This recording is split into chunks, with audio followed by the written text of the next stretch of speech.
Hello, welcome back to the Creative Differences Podcast. My name is Dallas, and if you put Will Smith in a movie, chances are I will like that movie. I'm Cassie, and Dragon Age is back, and I've been thinking about nothing else for the past week. And I'm Demi, and I need these Inside Out movies to be a little less poignant. Welcome to another episode of the Creative Differences Podcast, your one-stop shop for movie reviews, Fancast Fridays, Throwback Thursdays, and a number of other pop culture-related items. Come for the movie reviews, stay for the thirst. Today, we will be talking about Bad Boys, Ride or Die, that's where the thirst comes in, and Inside Out 2. Yes, hopefully no thirst there. I did not see the movie. I don't know what's in it. But speaking of thirst, Gaby is not here today. She saw the Venom 3 trailer, and she has been Googling life-size replicas of Venom's tongue ever since. We could not tear her away from her screen. It feels like that sex toy has to exist. Like, I know tongue sex toys definitely do, but We don't need to say all this on mic We right don't need now. I can Yeah, always but- count on you to take it farther than I was going to. Further, I guess. Whatever. Yeah. Before we get into the episode, please like, share, subscribe, hit the buttons, hit the bells, because it is Pride Month, and this is your opportunity to support LGBT people before the corporations rip down their rainbows. Because, you know, yes, it's July 1st. It's no more Pride. we're already half Walk through. into Target on July We're already 1st. halfway through. I don't want to disappear. Mr. Stark, I don't feel so good. All right. Let's start with Inside Out, a movie that had a little bit of queer coding in it. It's directed by Kelsey Mann, and it is written by Meg LaFauve and Kelsey Mann, and it stars Amy Poehler, Maya Hawke, Kensington Tallman, Liza Lapira, Tony Hale, Lewis Black, Phyllis Smith, and Io Adebari. And the IMDb summary is: follows Riley in her teenage years encountering new emotions. That's very basic. Yeah. To give a more specific sort of synopsis, Riley is preparing to go into high school, and she has been accepted into a hockey camp for a weekend. And at this camp, she must decide basically between hanging out with her old friends, who she's not going to see much once she gets to high school, or hanging out with some new friends who do go to the high school that she will be attending and are on the hockey team that she wants to join. Yeah. Sometimes you got to move on up. Sometimes you do, but man, you don't have to go this hard in the paint. So I saw this movie. I think am I the only one who saw this movie? I believe so. Yeah. Dope. Cool. Yeah, I really liked it. Like I said, these movies should be a little bit less I'm lying. Don't make them less poignant because I like movies that have something to say and they say it with their whole chest. They And just this came out. movie Didn't Disney just say, hey, we're not going to tell stories anymore? Yeah, Disney, don't do that. Don't do that. This is very personal and very heartfelt. Nah, but it's personal because it has mass appeal, because they didn't let, like, a minority put their life into it. But yeah, it's a good story. It's not as good as the first movie, but I do think what they really improved upon this time around is the Riley portion of the story. Okay. A lot of the times I was like, I would much rather watch what's going on with Riley and our antagonists, technically, of the film, which are anxiety and envy and ennui and embarrassment. Oh, the new emotions. The new emotions. That part of the movie was very interesting to me and very intriguing. Whereas, like, the stuff with joy and the other emotions trying to find their way back and to go get the MacGuffin, which this time around is they are trying to get back Riley's core beliefs, which make her who she is, that give her sense of self, which they did an excellent job once again visualizing what that would be.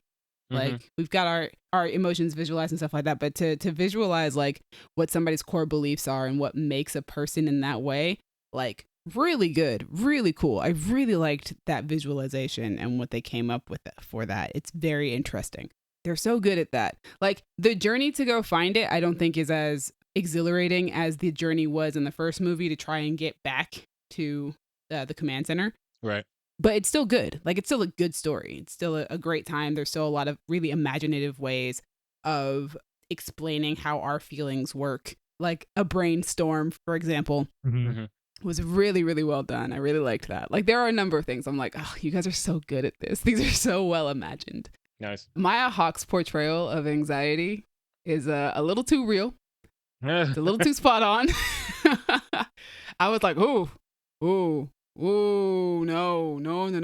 because that's absolutely what it feels like. That feeling of like, I'm just doing my best and trying not to make my life worse, but also I'm afraid of what the worst scenario is. I'm going to do everything I can to not do that and somehow still managing to make your life worse out of your anxiety. It is so good, so well done, so well written. And Maya Hawke, girl, I know that you said that you don't care that you a Nepo baby, but like, you're so talented. She's really good. Yeah, she was like, I don't think I deserve it, but I'm going to take advantage of it, which, like, fair. Like, Wow. You do it, but like, you're super talented. Such a good actress. She's so good as Anxiety. I have enjoyed like every character I've ever seen her play. Ayo Edebiri is phenomenal as Envy. So funny. So good. Love her. The new cast is just great. And I mean, like, our returning cast is obviously really great too. Like, Amy Poehler doesn't miss a step, coming back as Joy. It's really good. Man, I'm thinking about it, and they had some bars in this movie. There was one point where Joy was like, she says something like, I don't know if we can stop anxiety. Maybe as you get older, you just feel less joy. Dang. God, Pixar. She said that, and my younger brother was sitting next to me and looked back and forth between me and our friend Jesse to see if that hit at all. Damn. Like, y'all old niggas feel that? This movie hit, bro. I was like, wow, Pixar, y'all really just be going for the jugular when you be writing this stuff, huh? Like, They really do. They know what they're doing. They really do. They do. It hit real hard. But yeah, it's a really good movie. If you enjoyed the first Inside Out, you will probably enjoy this one too. It is like, I feel like the story definitely grows up with Riley, and I think that's a really good thing because, like, yeah, like I said, her character is like a teenager. She's about to go into high school. And this movie is about those more mature and more complex emotions and how do we deal with those things.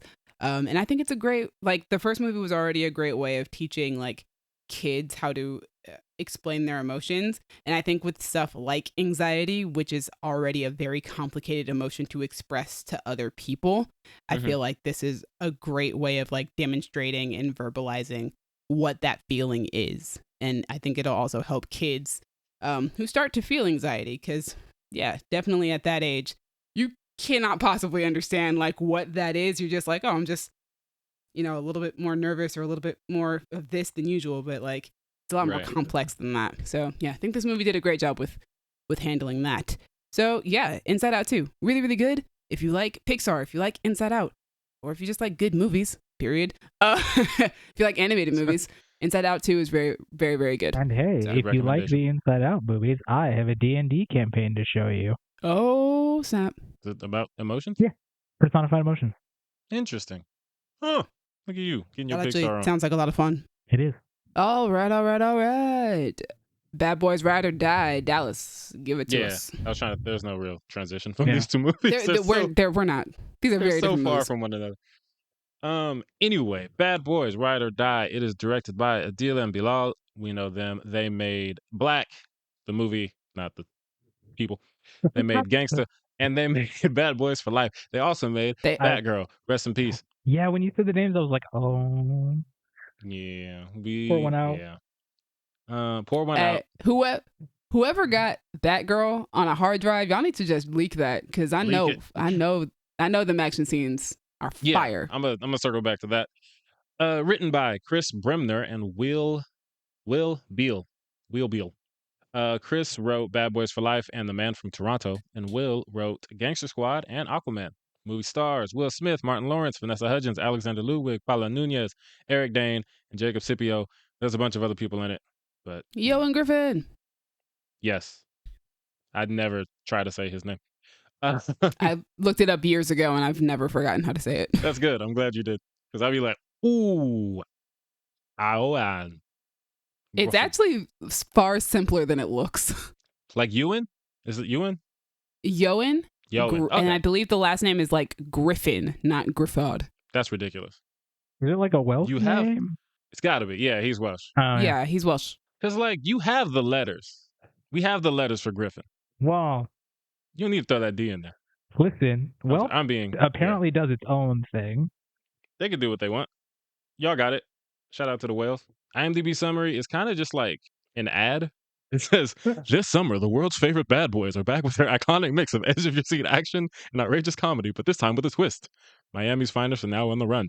So, I mean, yeah, Yeah, that's technically, what the movie's that is what about. the movie's about. It's just like, why is this one like a This summer Twitter really ad? It's an feels ad. Right? Yeah. They want you to see it. And, I did. Initial thoughts. It's fire. They're all fire. All these movies are great, and I love them, and I really like this one a lot. Those are my initial thoughts. Demi, what'd you think of the movie? I really liked it. I had a great time. One of my most enjoyable movie theater experiences that I've had this year. Same. So funny. The action is so good and so like fresh. Like Adil and Bilal are really good at making action movies. Yes. They just have like a really fresh eye for it. And like the way that they film it and shoot it, it's always very like engaging. Mm-hmm. And Will and Martin, I mean, the dynamic duo, They got the it. chemistry, they got it. It's not going nowhere. Just I did see a review. Somebody was like, it looks like they're struggling just a little bit on this one. And I was like, well, what, Will and Martin? yeah. I was like, Mike and Marcus might be struggling a little. I think Mike and Marcus got one more in them. Yeah, they're 55 and 59. But I will say one thing about that is that one thing I really like about this movie and the last one is that they've aged these characters in a way that feels very realistic for who these characters are.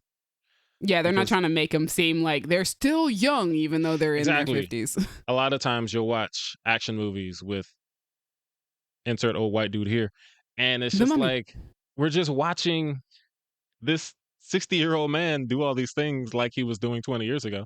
By But, the way, when like- I say the mummy, I do not mean the 90s, 2000s mummy. Right. I mean the 2017 mummy. Right, when Tom Cruise was jumping off of buses and trains and planes and all that. Which Tom Cruise, he's a different kind of beast, so whatever. But But the character was not written exactly. to be an older dude. In these movies, it's like, no, these are older men doing Mhm. wild things. And like in addition to referencing it themselves, like Mike Lowry is a 50-year-old black man who, given who Mike has always been, of course he doesn't want to acknowledge anything like a panic attack. Of course he thinks, I'm gonna keep doing this, da da da da da. Oh, Like- that was the transition. Speaking of anxiety attacks. Dang it. It jumped right into it. It was right there.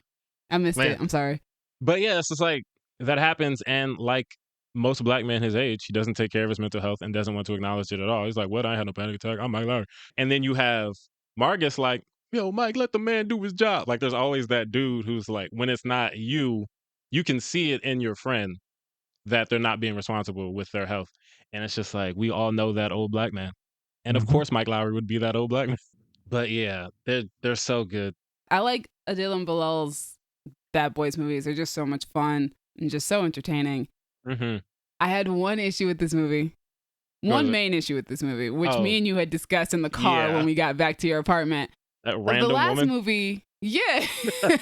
the last movie very much like it wasn't subtle about Rita and Mike being like love interests for each other at Mhm. all. They were definitely hinting at, yeah, next movie, this will like be a thing or whatever. And we open this movie and Mike got a whole brand new love interest we've never met before, but Never seen her before. Did like never the seen her. lady from the last one not want to come back or something? She's in No, the she's movie. in the movie. She's one of the lead characters in the movie. She's with Iowan Gruffod. What? Yeah. Yeah, it's just Yeah, like, it's- wait, what? And they What happened? acknowledge it too. They acknowledge it several times throughout the Mhm. movie that this was a thing. So it's just like, why? And Which- I just feel like maybe the third act is great. I think Mm-hmm. it also emotionally would have hit harder Yes. had it been Rita. That's one of the things I'm hearing people complain about. It's like, oh no, what's her name? Like, we don't know this woman. And yeah, we care I because actually Mike cares. don't know her name. But dang, I knew her name. Christine? I don't know. Someone to see. It might be. Maybe. But like, The actress did a And- great job though, whoever she Yeah. is. She shout did a out to great her. job. You got to take the role they put you in. Even if they didn't do the Rita thing, I'd be like, whatever. It's fine because they didn't stick him with Gabrielle Union either. But like the fact that this random rod is here in the fourth movie, like And we have to be emotionally attached to her by the end of it. right after her 3 scenes. Aside from that, they did a great job with like making me emotionally attached to characters that like freaking Dorn and Kelly, I want to say is her name. They are I great. love them. I love them so They're much. so good. Alexander Ludwig and Vanessa Hudgens are so good in these movies. And Alexander Ludwig, I'm glad that they gave him more because in the last one I was like, this dude's really funny. But like every scene he's in, like when Armando is like messing with his gear and he's like, oh, do I come into your house and teach you how to make cocaine? It's so good. Like the little lines, they work so well. And I've always seen Alexander Ludwig play like really big badass dudes. yeah. Like on Vikings. I love him on Vikings where he plays Bjorn. But like this has been fun just watching him play like this very like big dude, but he's also like kind of timid and like Right. very smart, very kind of introverted, very about his mental health. Yeah, he's into therapy. He knows how important it is. Yes, he's into therapy. Him and Kelly are just such a good like duo because Kelly is the like action girl, like give me the gun, I'll fight anybody type of girl. And it's just so funny. So it's so good. I like that they came back for this movie. Yeah. I'm glad Yes. Rita was back for this movie, even if they didn't put her in the love interest role that she Love should have been in. Love Rita. I loved Rita in the third one. I love her here. So much about this movie works. And it's like the fact that this franchise has been going for 30 years and ages so well. Like, in addition to, Will Smith is aging like whatever age as well. People always Yeah, say Will wine. Smith. A black Here's the person. third portion. Will Smith looks so good in this movie. So Yo, good. we talked about after the movie, like, movie might have a case for best looking cast. Just An amazing looking cast. and I was thinking that in the third one with the freaking scary witch milf. Like, La Bruja yeah, and she's not even in this one. But like, there's some good looking people in this movie. is very good looking. Listen, Everywhere. Jacob Scipio, the promo video that they put out on Instagram where they were like, yeah, you're watching it for the plot and it's just a video of Jacob Scipio. I was like, how did you know? How did you know that I'm watching it for the Niggas plot? They know how to market.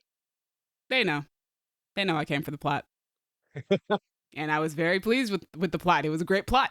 Oh, but yeah, they're just like the action, like you said, like there was that shot going around of that camera rig with the gun that Will had. Like, So cool. they do so many cool things. Like, it literally turns into a first person shooter game for a bit in that third act. And it's just like, these dudes are so creative. And I was already disappointed with the whole Batgirl situation. But now, So upset. I'm like, Oh dog, my gosh.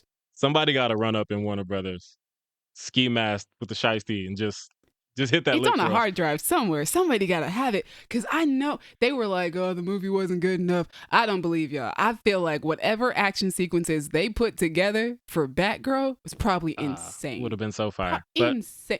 James Yeah. Gunn, put them on a DC movie. right, put them somewhere. I need it. I need it so bad. And also, they did a great job with Ms. Marvel, too. Oh, yeah, wait, which one did I don't know. They which did one like the first 2 episodes, I think. Okay. The first 2, or they did the first one and the finale. I don't remember, Okay. but they did multiple episodes of that show. Which is dope because it shows that they can because these are very 2 different types of action.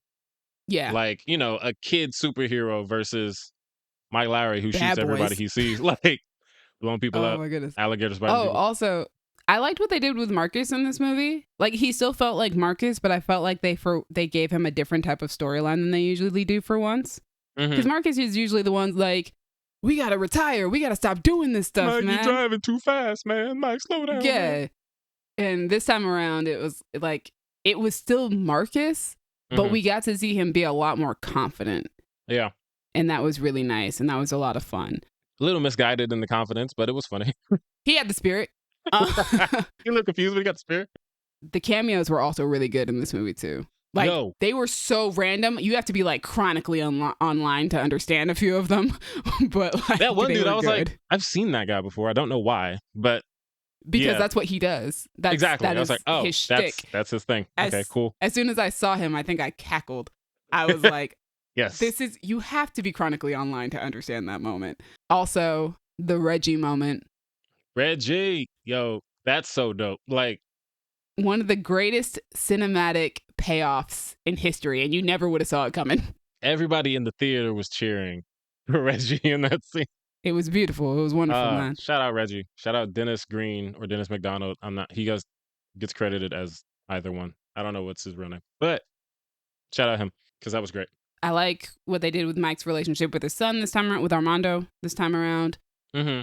I don't know, man. Ever since, like, the third movie really brought in some really interesting supporting characters. And I really, like, love all those characters and want to see more of them. So, like, if they give us another Bad Boys movie, I'm down. I'm definitely down. Yeah, Will and Martin said they've got, like, one more left in them. So, which is fair. It you did don't well. need to go too far. But yeah, I could do another one of these. I did also notice that some people pointed out that there is a little bit of a slap reference in this movie. So it's funny because I was listening to another podcast and they talked about that scene, and I was like, I didn't even think about that I didn't either. during the movie. But some slaps happen. It is funny though. I'd come home and tell Kayla the in-depth story of whatever movie I see without her. And when I told her about the situation with the captain and how Mike was getting mad, she was like, did he say, keep my captain's name out your mouth? He got real close. I was like, oh, that would have been great. But I'm sure Will wouldn't have done that. Probably not, no. Yeah. Last thing, speaking of cameos, my favorite cameo was Joyner Lucas, Mm-hmm. who plays Yeah. one of the like Florida gang members. Because for those who don't know, Joyner Lucas and Will have this like kind of friendship now because he made that song dedicated to Will Smith years ago. And then Will did a remix for him. And I'm like, he's a bad boy. That's really great. Also, please do not bring your children to this movie. There was a small child sitting behind us during this movie. And oh no. oh dear, there are And- some moments in this movie that should not be witnessed by children.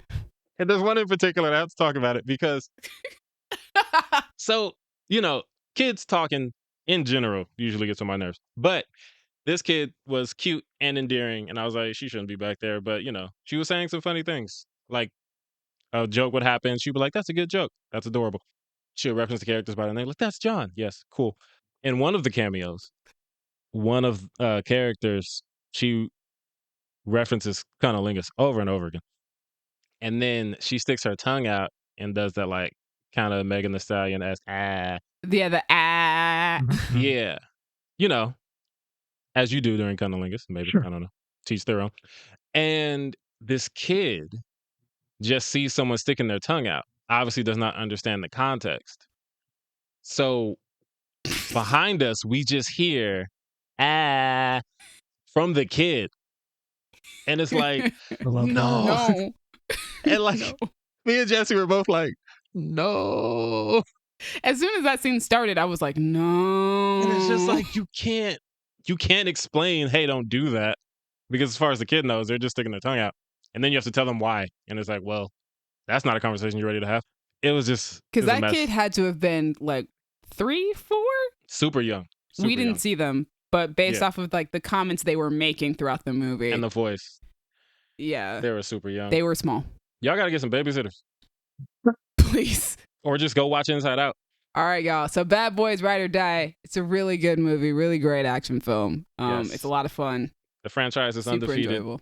at least in the movies. I haven't seen that TV show spinoff, so sorry. Oh yeah, I forgot about that. But yeah, 4 movies, no misses. We love to see it. Will Smith, my favorite actor. Love to see it. And for whoever wrote that stupid variety thing, yes, we're still supporting Will Smith after that slap. We don't care. We don't We care. didn't stop over here on this podcast. We didn't care. We when it talked happened. about it. Exactly. All right, Cassie, what have Yes. you been watching?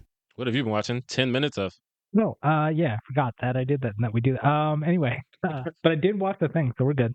Okay. Dallas decided to call me out as a furry, which is fair. Ah. I watched the first 10 minutes of The Bad Guys. Hey, if Oh, We did put that on the list. And you did say did. yes. So, I did. here we are. Let's see. Trying to remember. I mean, it starts with like the wolf and the snake having a conversation about how the snake doesn't like birthdays, which fair, I don't either. So, I get it. And then they're like, all right, let's go rob a bank. And they do very quickly and very easily.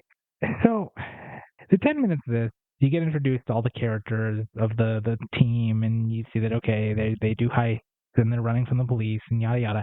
And maybe this would be explained further in the movie, but I was getting like, is this supposed to be super racist? Because they're the only animal characters you see. All the people getting scared by them, running away from them, all the cops are people, are humans. So I was like, what? So it's specious? Yeah, like, You mean racist in like the Zootopia way? yeah. Like, oh my god, the animals are scary? Yeah, that was the vibe I was getting because they were the only animal people that we were seeing, and I was like, what?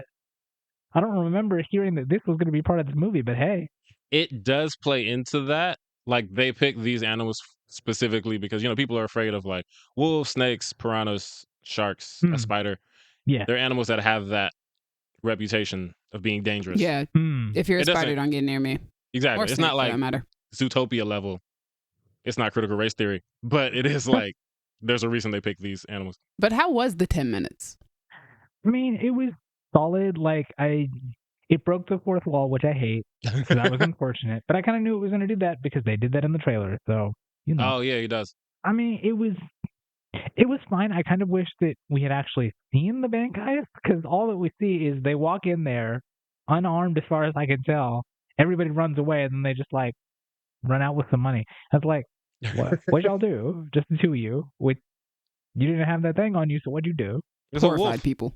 Wolf is scary. Well, yeah, but if you assume that a bank would have guards and the guards would have guns or tasers, they could be like, yo, let's get that. And they didn't. Yeah, the guards are trash. That's okay. The cops are trash too. I mean, hey, art saves life. Yeah, it was feeling real ACAB, especially when she calls him Wolf. I'm like, I know that is his name, but the way she says it, right? Uh-huh. Oh, it's a microaggression? It really feels that's a bit like, macro. Whoa. She is very take some of the edge off that wolf, lady. But yeah, it's they assemble the team and they're doing the car chase, and then the 10 minutes ends with them arriving at their base, hideout, whatever you want to call it, in what looked very much like the LA River, which is interesting.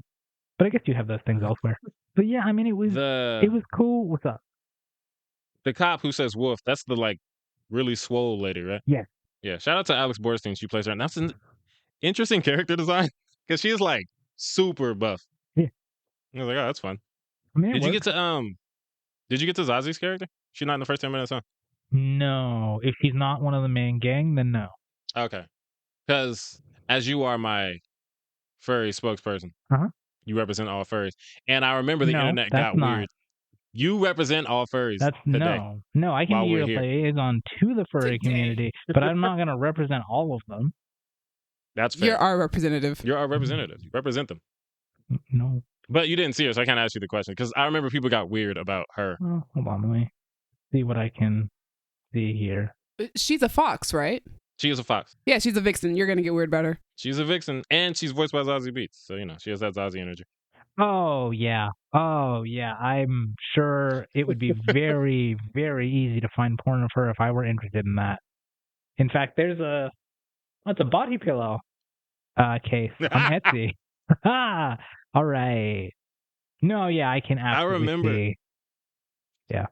I remember when the trailer came out and we were doing trailer tracking and Gaby was here.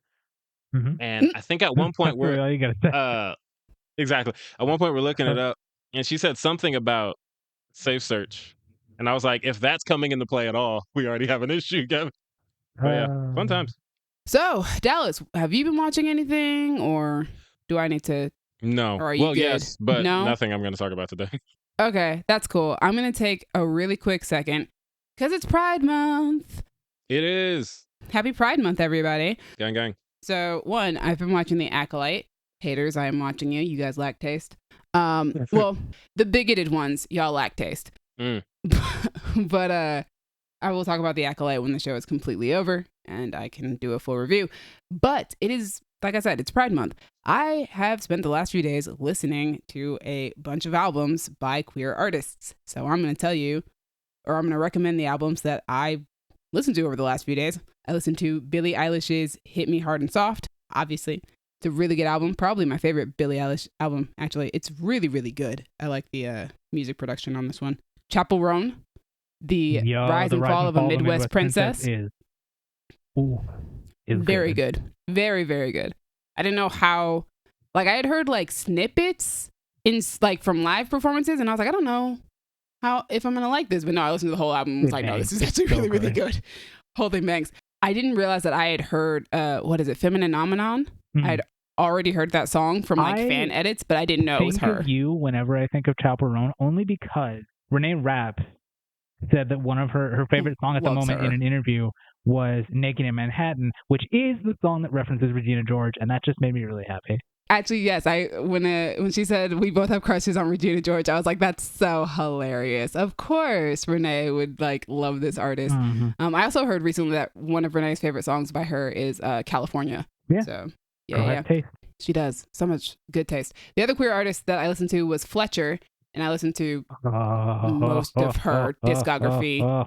That's gonna come back at the end of the year because this new album is. Yes, yes. Okay. So in order by their release dates, You Ruin New York City, The Sex Tapes, Girl of My Dreams, and In Search of the Antidote. In Search of the Antidote came out this year. It's so good. And also, she has a concert 2 days after my birthday in LA this year, so I might buy a ticket to go see her. That's gonna be I might have to do that. Full of hot women. I've seen her like videos of her live performances, and I'm like, whoa, there's a lot happening here. You should go. I love that for you. There's so much happening. Yeah, I think I'm gonna go because I really like her music. Good. I'm so much. glad. She's really, really good. Yeah. Also, very happy to discover that she's like 2 years younger than us. So. Whoa, what?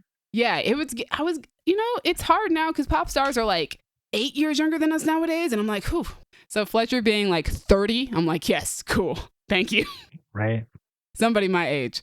But yeah, so I've been listening to a lot of queer artists. Happy Pride Month. Those are my Pride music recommendations for you guys. If you want a sad queer artist, I got you. Well, feel free, because I still have another 2 weeks until Toa Bird releases her album. Okay. You should listen to Ethel Cain. Oh, I've heard Ethel Cain.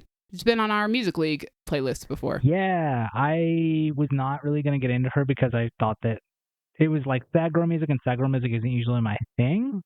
Her sad girl music is my thing.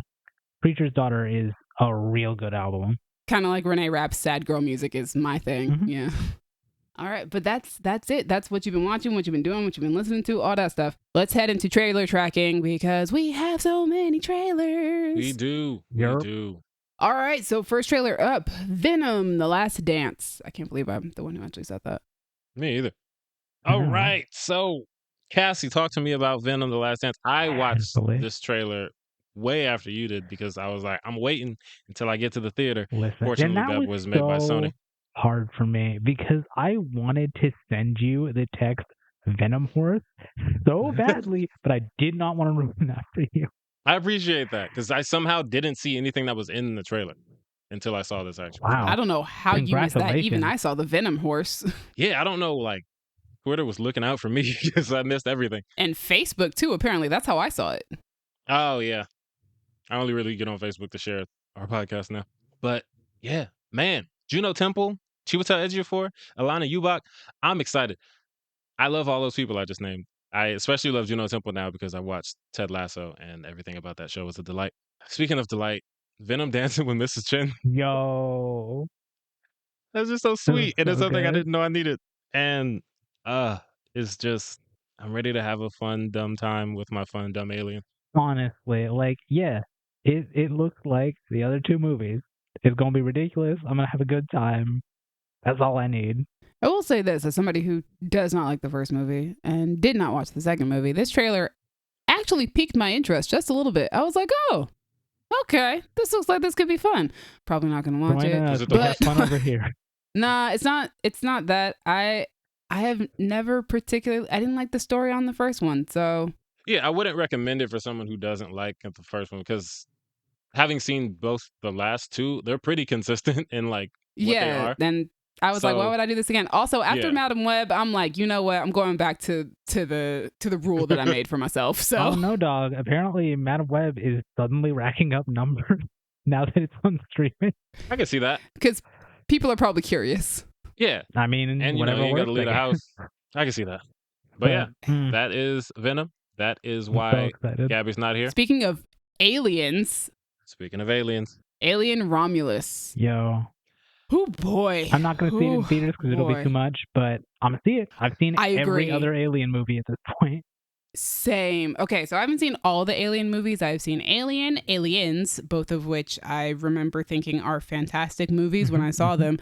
I've seen Prometheus. I saw that in theaters, and I saw Alien Covenant in theaters.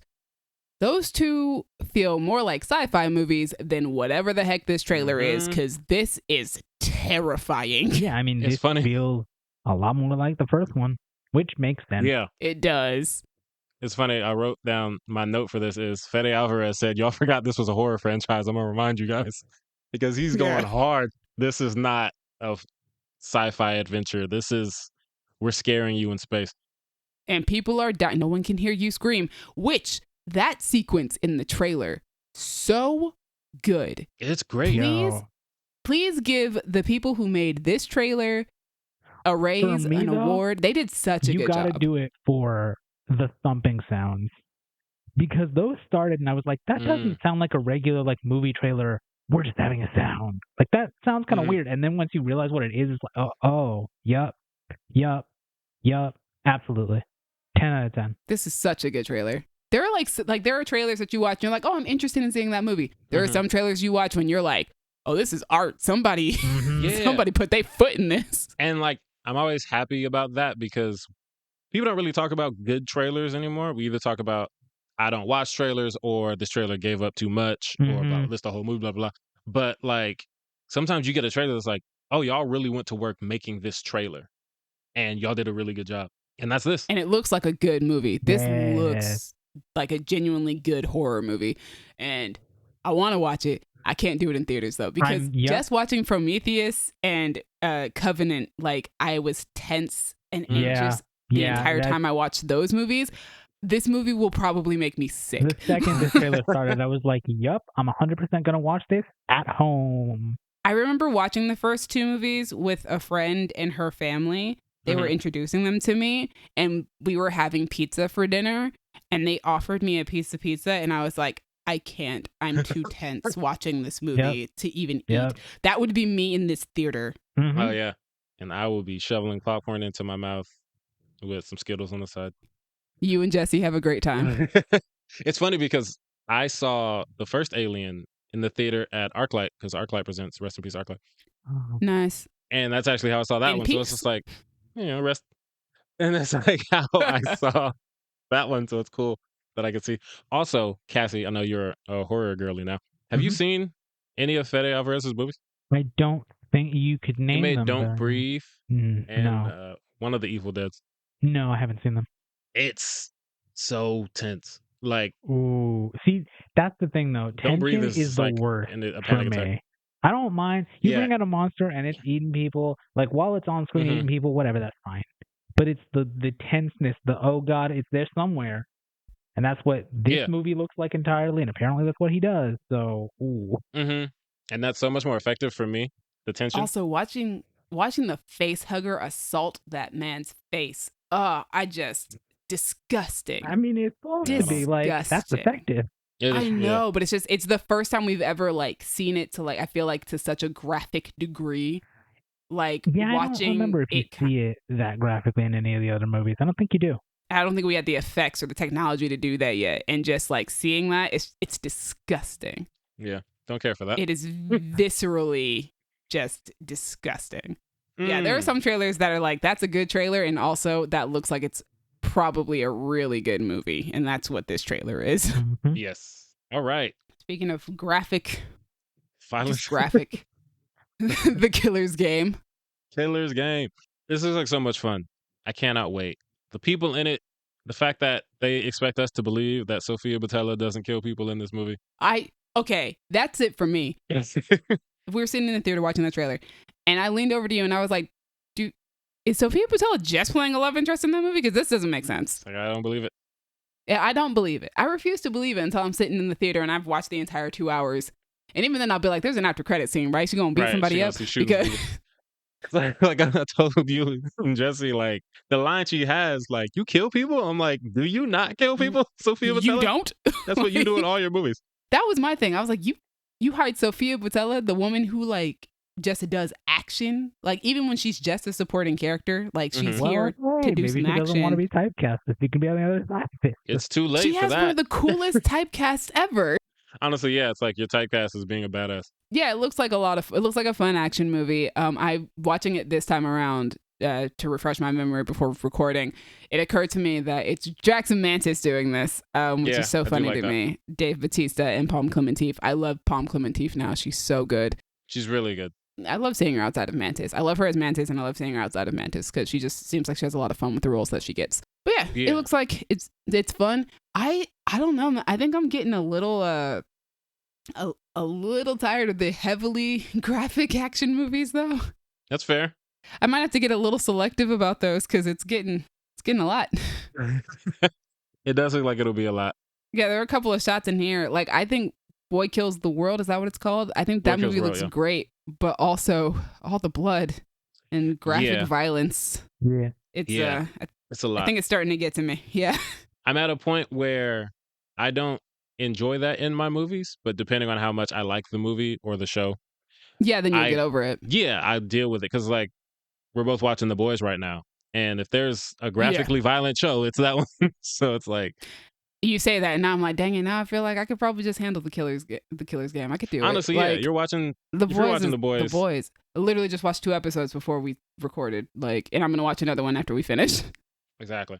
And their little like previously on The Boys montage is usually just a bunch of graphic kills. Pop, pop, pop. Wop, wop, wop. Going from that to something far more wholesome. Legos, piece by piece. The Pharrell Williams story. It's just called Piece by Piece, I think. He decided to tell a story with Legos, and it's working. It's working on me. Now I want to see it because it's funny. Yeah. Because, you say they're making a biography. Mm-hmm. It's a Lego movie.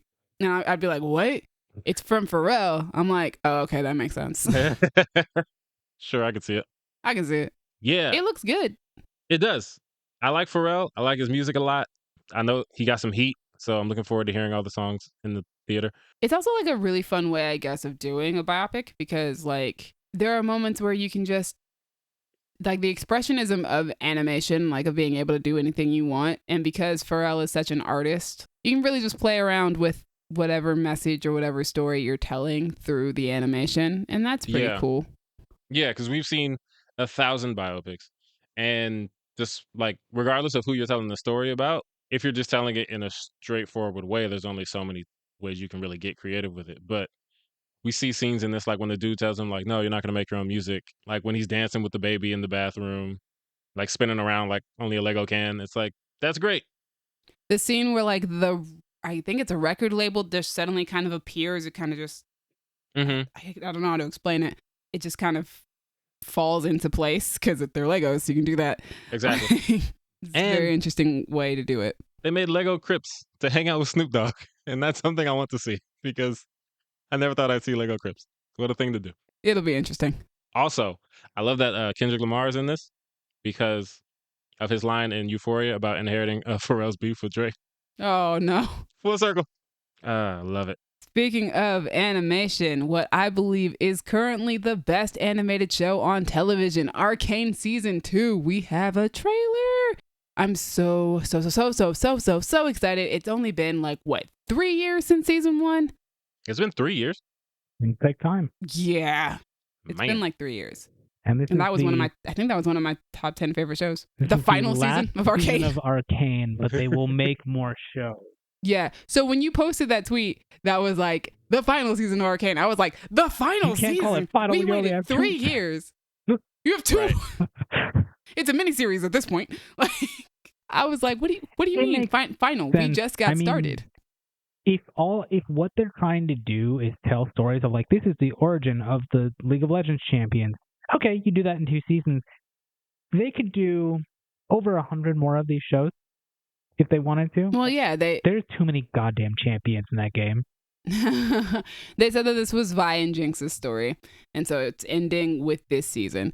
I love Vi and Jinx, so that makes me a little sad that we're already finishing with only 2 seasons, but I guess, leave while you're still hot, because first season, like I said, it's one of the best animated shows, in my opinion. Just the story is really good. There are 160 seconds characters in the game. You guys don't have to make you don't have to make shows for all of them. But they could. So many shows. They could, but it took them 3 years to give us Can you imagine two. How long the lead up to their version of the Avengers would be? Forever. Yeah. We would not be here anymore. Yeah, I'm excited. Season 2 looks really good. I love this animation style. I'm excited to see what the consequences are from the season finale of season 1. We cannot talk too deeply about some of the stuff that's in this trailer because Dallas plans on watching season 1 when the show is about to come out for season 2. That is true. Which is why he has not seen the trailer. Also true. And I don't want to spoil that ending because it is quite an ending. But I am excited to see where it goes, especially for Vi and Jinx. There are a few characters who are not in this trailer who I am concerned for their lives. Where are you? Please. I will say. Anybody? Like, I knew that this was coming, but my ACAB heart was very sad. Like, I knew, because we know for Vi. that Vi is, like, when she was introduced in the game, she was introduced as, like, an enforcer. So, obviously. But I was just like, oh. Oh, I didn't know that. Yeah. From the jump, she's been a cop. But, like, oh. Well, Jinx might be right then. But those are my girls. I love Jinx. I love Vi. There's not a lot of Jinx in this trailer. But the bit of Jinx that we do get is extremely good. And I've always thought that the actress who does her voice is really good. I believe that's Ella Purnell, who is becoming very popular for Fallout. I believe it is. God, she's Yellow Jackets, Fallout, girl don't miss. Yeah, she's really good as Jinx. And I think I just saw a quote from her from an interview saying that she just recently did some follow-up ADR for season 2 for the finale, for the series finale, and she said that she sobbed. So hell yeah. So we're in for a time, and I'm very excited for whatever that time is. I love Arcane. It is, like I said, my favorite animated show on TV right now, and I'm excited for whatever stories they decide to give us after that too, including the Greek mythology feature film that animation studio also has in the works. Oh, yeah. So whatever they want to do, I'll watch because their animation style is sick. Yeah. Speaking of animation, one more time, Moana 2. Moana. Now, technically, this trailer came out like a couple weeks ago. Cause like I watched this trailer and I was like, man, this feels like the first movie. It's just vibes. It is. Are there shots from the first movie in this trailer? Or am I tripping? No. Okay, because it really feels like the first movie. See, I know that there's not any from the first movie because watching this teaser, because it is just a teaser. It's not meant to give us any story, anything. Right. The animation looks so much better, which is crazy because Moana, just the first Moana looks good already. Like I remember when that movie came out and that one being like, oh, the animation looks amazing. And we've just gotten better since then. Yeah, just looks like, so good. I think because of the, Motunui it's not the most geographically diverse looking place. So it's like when she's in some of the places that she was in the first time, like in the cave with the thing, I was like, she did that last time, but this isn't that time. But yeah, they're not giving us anything with this trailer. Give us nothing, girl. Give us nothing. I mean, they had that little line of like, we have to unite our people across the sea. So there's that at least. Coconuts are back. The first time I watched the teaser, I was very much like, I need Moana to speak. I need Moana to speak. I need Moana to speak. Because in my opinion, this is the year of Auli'i. She's bookending this year because she started the year with Mean Girls. And when we reviewed Mean Girls, I talked about how badly I wanted to hear her more mature voice as Moana. This was before we got the announcement that Moana 2 was coming out. And now it is coming out at the end of this year. Getting to hear Auli'i talk, because when she did the first movie, she was like 14 or 15 when she recorded all those lines. Now she's 24. So like, wow, Moana's going to sound older and more mature. And I'm very excited to hear what that sounds like, even in her speaking voice, in her singing voice. And I'm very excited for her to be coming back to do this and just to see what story they've come up with, because it was originally supposed to be a TV show. And apparently, that's interesting to me. Yeah, I'm wondering what about the story made them go, this doesn't really fit for TV. We should just make this a movie. Yeah. Wondering how that's going to work out. Looking forward to seeing what we get. But like I said, the animation looks really good. And I'm so excited to have Auli'i back as Moana, because she's not coming back as Moana for the live action movie, which we just got casting news for. Yes, we did. Yep, and Moana 2, straight into Moana the live action, which got its main cast this week. Catherine Lagaaya will play Moana. John Tui will play Chief Tui. Frankie works. Adams from The Expanse, Bobby, what, I'm will be so playing excited. Sina. I know she's going to be in it for 2 seconds, but I'm excited. 2 seconds. I'm so happy for her, though. Rena Owen will play Grandma Tala, and they will be joining Dwayne The Rock Johnson, who will be reprising his role as Maui. So, yeah, we've known for a while, though, that Auli'i was not coming back to play Moana. She is producing the movie, though. She is a producer on the film. Nice. I mean, it makes sense. Yeah, I would hope so. I was like, you're not playing Moana? Okay, you're producing. Fine. I can go with this. Also, her explanation for why she decided not to come back as Moana, I very much respect. So, Yeah. They got this 17-year-old girl to come in to play Moana, and I'm excited. I like the animated movie, so I'll probably like the live action. Yeah, I'm gonna give it a shot. I don't know how much they'll change, if anything. It's an interesting case because it's like It's so soon after the movie came out. It's only been it's 10 so years. soon. Like the sequel is coming out right now, so We're just getting a sequel. yeah. A lot of the times we get these live action movies for movies that we grew up with as kids. Like Beauty and the Beast, Lion King, Aladdin, but it's like Moana came out bro. while we were adults. Yeah. I and was working at the movie theater when the Moana came out. Like, yeah, I was at university, I think, when Moana came out. It hasn't been that long. No, it hasn't. yeah. It hasn't been a decade yet, Yeah.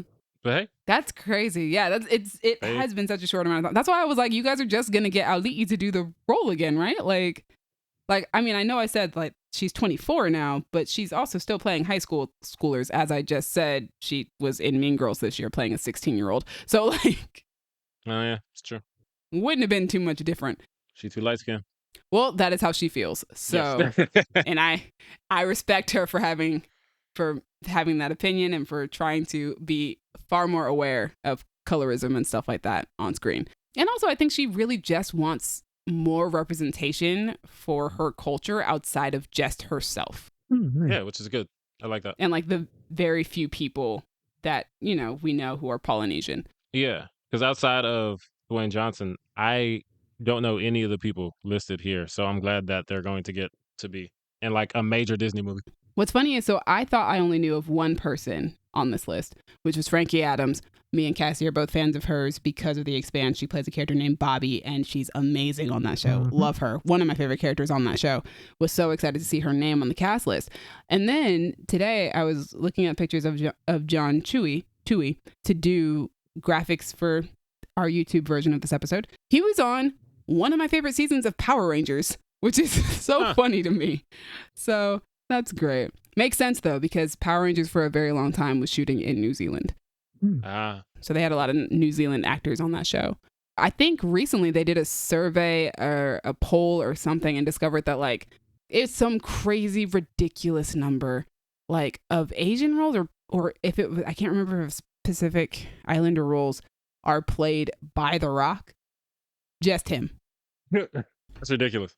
Exactly. So yeah, I can understand why Auli'i would be like, oh, no. Let's get another Polynesian teenage girl to come in and do this. Let's expand. So what you're saying is they should have got Dwayne to be Moana as well. Yes. Dwayne voices everybody or plays everybody in live action. He can do it. He can, but should he? No. No. I wonder if I can find that survey. If I can find it, I'll mention it. Yeah. No real transition to this. Sony bought Alamo Drafthouse. Oh, which really? is a thing that I didn't realize could happen again, but apparently that rule got the same. like dismantled a few years ago. So yeah. Oh, I found it. I found it. You found it. It says a third of lead Asian American Pacific Islander roles in top films are played by The Rock. And it's like, on the one hand, bro, you can step aside, it's okay. But on the other hand, how few roles are there then? This was from 2021, I think. So just 44 films had an Asian American or Pacific Islander or AAPI front and center, and 14 of them, Dwayne The Rock Johnson was the lead. Wow. Ooh. Yeah. Also, mind you, there was a study that just came out like in the past week that said that inclusion and diversity in television and movies, I believe, has gone down by 12%. That's interesting. I don't know Like Will Smith needs to slap more people. Go on a slap tour. Yeah. I will say though, like I feel like that speaks more to the fact that obviously there aren't enough API roles because Yep. Dwayne isn't really, for the most part, getting roles that are like, hey, this movie's about a person who is Pacific Islander. It's like this movie stars The Rock, and now that movie's in that category. Also, like, he produces a lot of these movies too. And that's Yeah. also why Ali E said that she started producing because she realized that she could make a change by doing that. Yeah. So hopefully that does happen. Because man, he's one dude. He's one dude and he's He's one dude. 1/3 of the representation. Lord. Oh man. Anyway, Alamo Drafthouse, bought by Sony. Yeah, Sony bought it. I that love what sucks. you put in our notes for this. We going back to the old days. Hey, man. I spent too much time learning about entertainment law for this to be happening again. It's so weird because like read the article that talked about this, and one of the things it mentions is that the landscape of films and theaters are so different now than they were back then Yes. that it's like I don't know what form this will take. Because we had a friend that was saying like, "Oh no, I don't want to have to go to Alamo Drafthouse to watch a Sony movie," and it's like That's not what's going to happen. there are only That would 30 limit their of these releases. theaters in Yeah. existence, so it's like that. Also, Sony wouldn't do Disney that, doesn't do that with the El Capitan. So right? that's not going to be a thing. But also, Sony also has no interest in having a streaming service. So that fact that they bought a theater is interesting. Yeah, I don't know. I don't go to Alamo Drafthouse. I don't know where the closest one is. I to don't me. either. Is it LA? There's when I one was in LA. Texas. Okay, that makes sense. Well, that makes sense. Yeah, it's too, from yeah. Texas. Texas. Yeehaw. But yeah, I'm like, Yeehaw. I'm gonna keep watching the same movies I watch at AMC. Like, I don't know how much this will change in today's landscape of there are thousands of theaters and each theater has a bunch of screens in it. Because back in the day, it was like, yeah, this building plays this movie that we made on its one screen. And now it's like you go to freaking an AMC that has 16 screens on it. It's a different landscape. So I don't really know what this means for anything. Because I spent so much time learning about like block booking, because it's one of the things that you learn when you go to film school, because you have to learn film history. And so they Yeah. teach you about the case of the United States versus Paramount Pictures, which Right. led to the ruling that film studios aren't allowed to own theaters and and hold exclusivity rights to their theaters, because it was considered a monopoly at the time for you to produce and distribute and exhibit your own films, Right. because then you're not being it's not really a competitive market if we're going by, capitalistic rules, which we are, because we live in a capitalistic society, whether we like it or not. Yeah, we don't. So this is a law. This is like something that just got overturned like within the last few years. Yeah. And Disney has had a theater for a while because it didn't apply to them because they weren't one of the like original movie theaters or something. There's like a way that they kind of managed to avoid it. And I'm sure Sony also could have managed to avoid it as well. It's very interesting. I don't know what that means for the landscape of distribution and exhibition when it comes to, well, exhibition in this case, for movies. I also remember learning about that and then, forgetting it all because that's what I did in college. Apparently. So it was overturned because they believed, or not overturned, it was like a sunsetting notice or something. Because they believed that the antitrust restriction was no longer necessary, as the old model could never be recreated in contemporary settings. Which I kind of get because, like, and maybe it's just because Alamo Drafthouse is so few and far between. Like, if Sony bought AMC, I'd be like, whoa, whoa, whoa, whoa. But, like, wherever I mean, they could, though. That's the thing, though. We're at the point where you can. We're at a point where now it's allowed, which, But, like, if I went to the nearest Alamo Drafthouse, I'd have to drive past so many movie theaters that Sony does not own that are showing a bunch of other movies by other studios. So for the record, it was called the Paramount Decrees, and the consequences of this decision, according to Wikipedia, were an increase in the number of independent movie theaters throughout the 1950s, 60s, and 70s, an increase in independent producers and studios to produce their film product free of major studio interference, Mhm. The beginning of the end of the old Hollywood studio system and its golden age, allowing creative freedom for both behind the camera personnel and actors, and the weakening of the Hays Code because of the rise of independent and art house theaters, which showed foreign or independent films made outside the code's jurisdiction. The Hays Code was replaced by the age-based rating system in 1968. All of these things all of that are very real important. good. Yeah. And they reversed that. Okay, sure. Yeah. I don't see the Hays Code coming back because we love our titties. Hope not. But we'll see what happens. We will see what happens. We'll see. We're Yeah. already in a very interesting exhibition landscape with streaming and everything going on with that, as well as like theatrical windows. I could talk about this for a while because I'm a big nerd, Mhm. but I won't because I would probably bore you guys, and we've been talking about it for long enough. So let's move on to the fact that Blade's movie lost its director again. Yep. Speaking of reasons to be worried movie- about movies. Like, is it ever gonna come out? We're having a Flash moment, Oh boy. You know? Yeah. which is Wow. a first for Marvel. I think they got to lose like 2 or 3 more directors before we get to the Flash level. I think I gotta lose 2 more Yeah. and then keep It one. could happen. And then keep one. And then Let's hope we don't get a Mahershala repeat has of to the go Star situation. on a war tour. Like, what if we didn't get that? A Yo. criminal spree. Mahershala has been signed on to this movie for like 5 years as of this 2018. summer. I just saw something like his legal counsel I thought it was talked about it, 2019, and they were like, "Yo, 2018. why?" 2019 was the quote that I also saw where I think, Ew. it was like his 5 years, 6 attorney or years, it's agent or still somebody A while. was like, yeah, we signed this in 2019 and they haven't Mahershala started Ali's shooting. attorney, Shelby Weiser, on the delayed production of Blade. That deal was in 2019, and they still haven't shot it, which is pretty much the craziest thing in my professional experience. Yeah, it was 5 years ago. Like, what? That's a long time to be in a contract.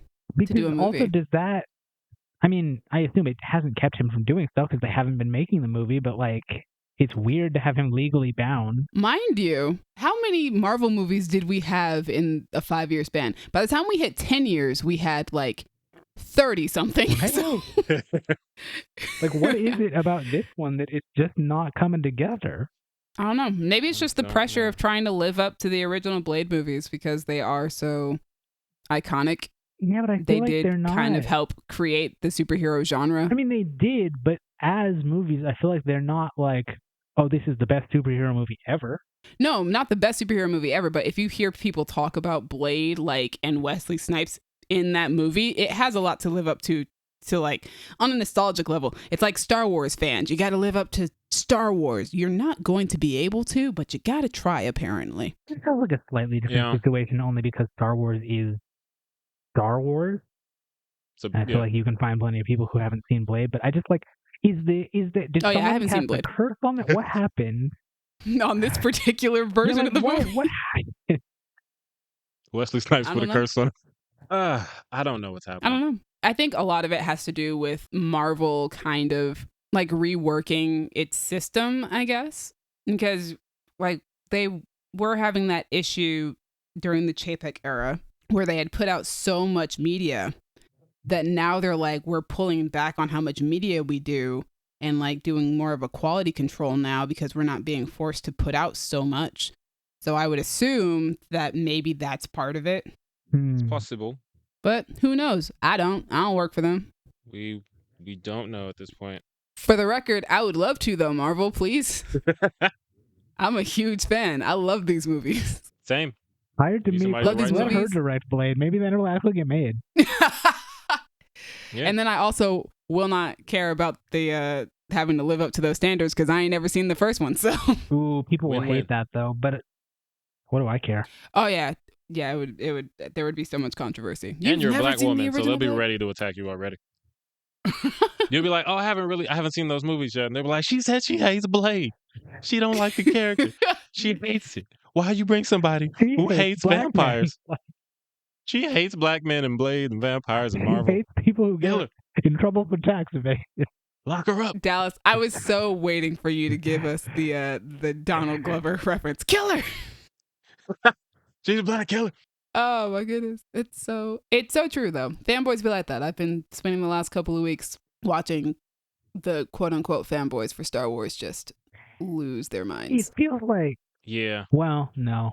I was gonna say it feels like Star Wars is on another level, but It's not. It's It's really not. not. That's the funny thing. It's not on a different level. It's just on a bigger platform. I think that's what it is. I feel like any fandom that gets that big, you're gonna see it to that level. Mhm. And Star Wars it's a certain level of nerdy and it's a certain level of old, and all these factors just build up to toxic fandom. Also, it's a toxic fandom that some people have been watching for 50 years. And some people are super nerds who are super into little details. And some people are just racist. So, you know, The latter are very, very loud and like to say that they're not actually racist.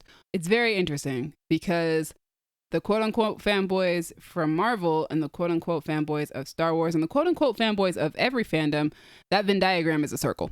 I'm having a great time because you may or may not have seen that, some racists and sexists are going after the newest Assassin's Creed game for various reasons. Oh, because of Yasuke. Yeah, but it's like, I saw someone make a tweet that was like, this is like the racist and sexist worst nightmare. They have to choose between a Japanese woman and a black man as their playable characters. Like, you can't win. The best solution to your problem is just don't engage. and they're everywhere because I'm watching The Boys right now. And they just introduced a new character who is a black woman and also canonically the smartest person in the world. Ooh, And she's so dope. I love that. And yeah, she's great. Great character. I don't know if the actress is playing her, but she's great. And the nerds are having a hard time. The racist nerds are having a hard time. I have But a it's tweet. funny. I'm going to send it to you guys in the group chat because I Okay. saw a tweet that was about The Boys and The Acolyte and kind of that subject matter. Yeah, and it's just The Boys already makes fun of people like that on the show, and somebody, Unsubtly. yeah, like no subtlety whatsoever. And I think somebody asked Eric Kripke, the showrunner, like about people like that who are like, "Oh, the show's too woke" or whatever. He's like, "Don't watch it. I don't want you to watch my show," which I But love. it's It's a like, perfect what do they response. think is gonna happen? Is he gonna see that and be like, "Oh, you know what? We gotta right. completely scrap this and redo it"? Because these You're right. people I think Homelander's that a is good guy their now. hope. I think that's their hope. I think their hope is that the people at Lucasfilm for Star Wars will just be like, "Oh, we have to stop fire Kathleen doing Kennedy inclusivity." and yada yada. That too. It's not gonna happen. Because, like, I guess, do they not get that, like, the more people you represent in your franchise, the more people it's going to reach and are going to be interested and are going to spend their money on it? So, like, I don't think they advantageous. Well, They don't care. the thing is, yeah, I mean, they they don't, don't but care. it's They're like, gatekeeping. think of it from a capitalist perspective. It is actually advantageous to appeal to the minorities because then they'll give you their monay. The studios know that. Yeah. For sure they know Yeah, they're that. doing it. But I'm just like, Happy do the Pride. haters not get that? And that's why it's never going to work? Happy Pride, Dallas. Corporations know how to Rainbow do capitalism. it. But yeah, the bad ones, they're usually straight white dudes. So as far as they're concerned, they're the only ones who matter anyway. True. So it's like, yeah, we have enough buying power that we're the only ones who need to watch the show. Like, you feel like you're being like erased out of your fandom instead of just feeling like more people are getting involved. That I hope they have sucks. nightmares about it. Oh, I hope they wake up in a cold sweat having a dream that Luke Skywalker is black with a do-rag. And that they have that recurring nightmare for the rest of their lives. Oh, I want that, Star Wars. I would 100% watch that. That's my fan film coming to you in a couple of years. Do-rags and lightsabers. All right, guys, that's all we got for y'all today. Yes, we did it. Thank you, audience, for listening to all that, unless you're one of the people we talked about, in which case you're not listening anyway. Thank you. You've already left. Exactly, you didn't make it. But maybe you're writing something angry in the comments, which, great, we need engagement. Thank you, Crown Digital, Brandon and Ayo, for putting us on Spotify and Apple Podcasts. To me, thank you for editing and putting us on YouTube and going to see Inside Out 2 and dealing with the on-screen depiction of anxiety. Yeah, man. Yeah, thank you for putting my last 2 years of emotions on screen. Pixar will do that for you. I'm doing better. I'm okay, Good. I promise. We love that. We love that for you. Cassie, thank you for being our representative for all furries, That's nope. canonically. Nope. Just accept. I'm thanking you. Just say you're welcome. I'm going to send you the Amanda Stenberg interview that just came out recently about how she accidentally ended up at a furry rave. That sounds fun. I don't know what she's into, actually. I can't speak to that. She said she had a great time. Oh, cool. Well, yeah, that sounds fun for her. Or they said they had a great Sorry, time. yeah, that sounds fun for them. I think they go by they pronouns. As always, audience, you can reach us in the comments. You can hit us on Twitter. We're at y'all_different. Instagram and Tumblr at Creative Differences Podcast. Facebook.com/Creative Differences PC. And TikTok at Creative Differences Pod. You can talk to us about Bad Boys, Inside Out, furry raves, Pride Month, your preferred nightmares for racist fanboys. If you want to talk to me specifically, I'm on Twitter and Instagram at a king named Simba. Talk to me about the Bad Boys movies and how they have not missed in 30 years, because that is super impressive to me. That's where I'm at.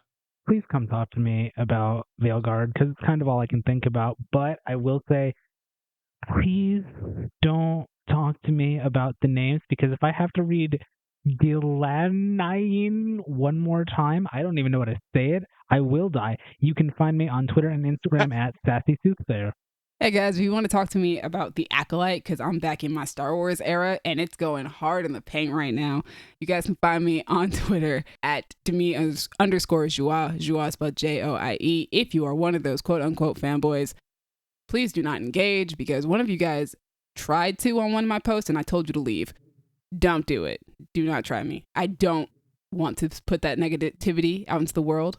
But in the words of Magneto, please do not make me let you down. Oh, also, if you're wondering what happened to our Furiosa review, we did record it. We had to throw it in the bin because we had technical issues.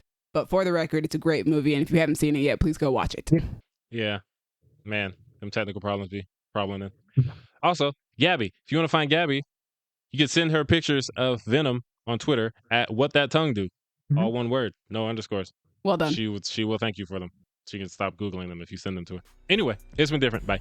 Bye. All right, question for the group. If you were to be yifified in a bad guy style movie, what kind of animal would you want to be? I'm going to go first and say a panther, because that's my thing. So, how much do I want to tell myself right now? Do it. For reasons that I will not disclose, I have a set of deer ears and antlers and a tail. So, there's your answer. I don't think I should answer. I think I should leave it on that. I have questions.